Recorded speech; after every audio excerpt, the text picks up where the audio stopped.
Hello काजी काहे नहीं रहू का हो हमार राजा कहाँ हो? Hello Hello, how are you I'm fine. What is your name? My name is miss Muskan ji Miss मुस्कान जी। बोलता जौन ले लो तुम ठका चिताओ के। अरे ए सखी का हो ई देखी सोनू मुर्गा वाला कहा हम ग्राम सभा सुहवल के धरती से ई हमरा ओर के हम हो। अच्छा देखी उनका तरफ से कैसा पुरस्कार मिलल हो का वैसे में मुर्गा का दाम उतरल कि चढ़ते जात हो। चढ़ते जाते है सब और 101 रुपया पुरस्कार नाम से वाकिफ नहीं हूँ लेकिन शुक्रिया बा का हो ए डो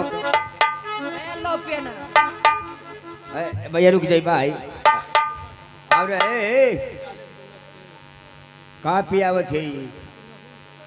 कनी ता प्यार से सबका कहेला का काली है? कनी ए लो पियना कैसे किलो है? ई किलो ना अरे हमार भाषा हो। अच्छा हम तो कहीं किलो से देती है एके प्रेम का भाषा कही जाला। अच्छा प्रेम का भाषा है। का पड़ला ये लो पियनु जिंदगी हम लोहू ना पीला हम रक्कत पीला।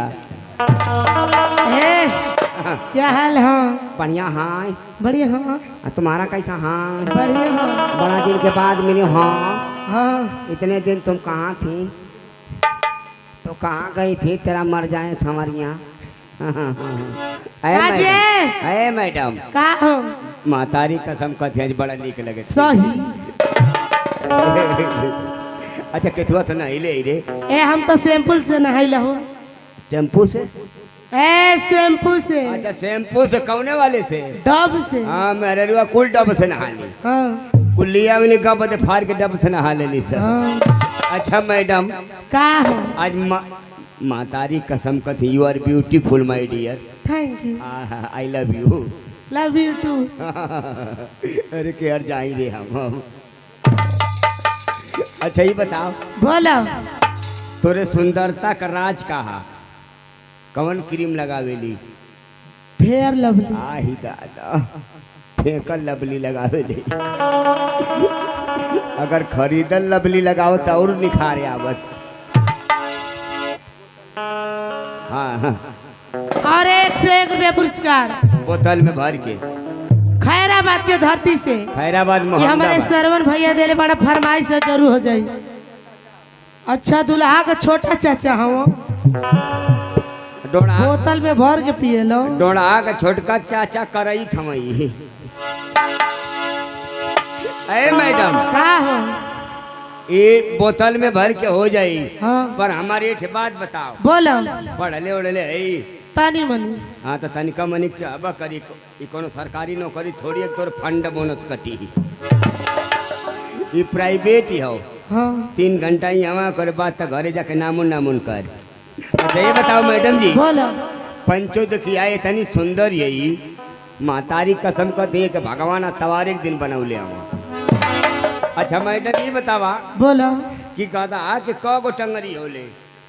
का एक दिमाग देखिया गधा के कगो टंगरी होले? गदहा के हाँ, और का खैचड़े के गधा ए रुको सोचे दो हाँ सोच ले।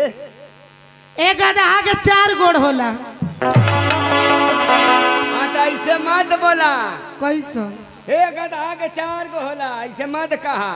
ये खाली कहा गधा के ऐसे माँ हमारे और माथा थवा कहा हम गधा ना नहीं। देखो गदहा के 4 गोड़ होला हाँ 4 गो का होला? गोड़ हाँ गोड़ ई मत कब गधा के 4 गो होला। गधा के 4 गो टंगरी होले हाँ केयर होले रे? 2 गो आगे 2 गो पीछे 2 गो आगे 2 गो पीछे। कैसे देखले है? ए हाँ एक दिन वो जात रहली कार्यक्रम पर कथुआ से रहली बाइक से तोर बाइक किया तेज रह के धीरे धीरे। ए वो समय हम फोन चलाते रहली ध्यान नहीं खे पानी झटका। महंदाबाद चौक पर देखली हाँ झटका में देखले है हाँ 4 गो टंगरी है हाँ पागल यही। कैसो अब जाइए देखिए गधा चरत हो हाँ भाग देने उड़ भाग, रही है। कहीं से तनी से फरके रे पगली अच्छा नगीचे ने उर्वी तो मारी मिसकाल है तेरे लप लप अचानक है हाँ कैसे ने उर्वी कैसे उनका दा हो दे हो हाँ हे जब भग दे इधर ने उड़ दे हाँ फिर ऐसे ने उर्वी हाँ ध्यान से देखबी हाँ। तक गधा के 4.5 को टंगरी होले ए, आए का ऊ कैसे वो कैसे हाँ दो के आगे हाँ और दो के पीछे हाँ एगो बीचवा में स्टपनी होले एकदम दोगले हवे का रे तो ए तोर करे जंबाड़ो तोर लटाई में रस घोरो ओ माई अरे लो पिया ना दोगला में मौगा तो के कैसे पता रे कि मैं दोगला आई आय यो बाबा तो के जानत ना है तोर देखले ना है का रे का तोर देखले ना है दिन से पहले कैसे देख पाईबी ऊपर से आगे जियो पहिरीला आई कोई दे तोर देखले ना आई तू तो कुल्ला उल्ला करत के देखले होई भी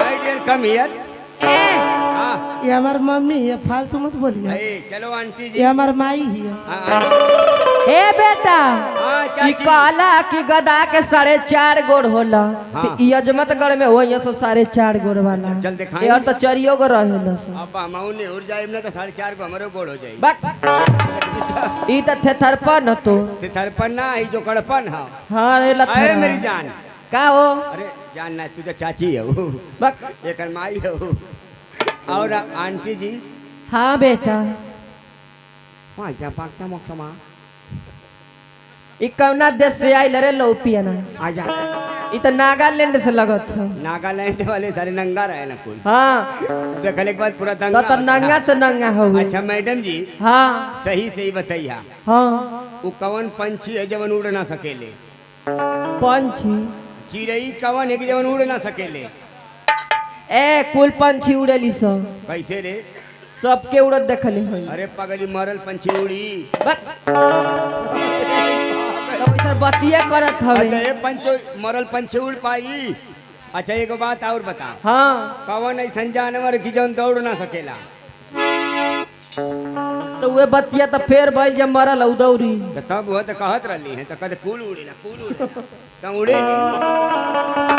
हालो का हो मातारी कसम कर तू रही नहीं हमारे से भौजाई है सही भैया ए डोंट टच मी माय पिछुआरे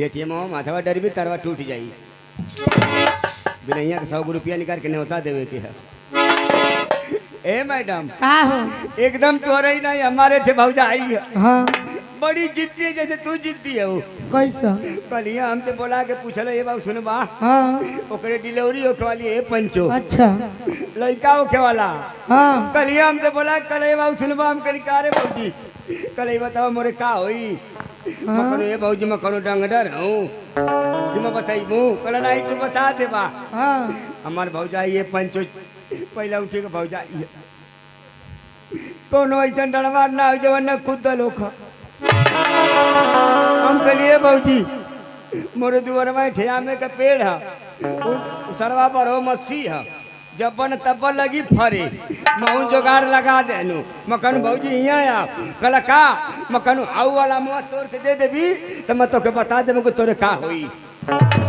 ये बाबू हमार भौजाई लगल पेड़े पर चढ़े हमारे भौजी जब ये पंचो पेड़वा पर चढ़े ती रहल तब नीचवा से झांकत रह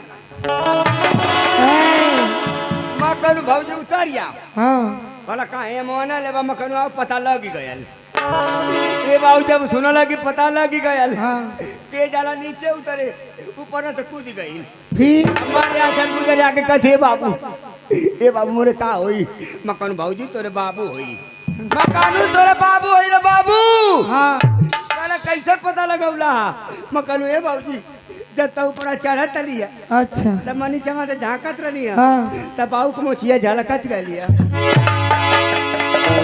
बड़ा दोगले होई हेलो हालो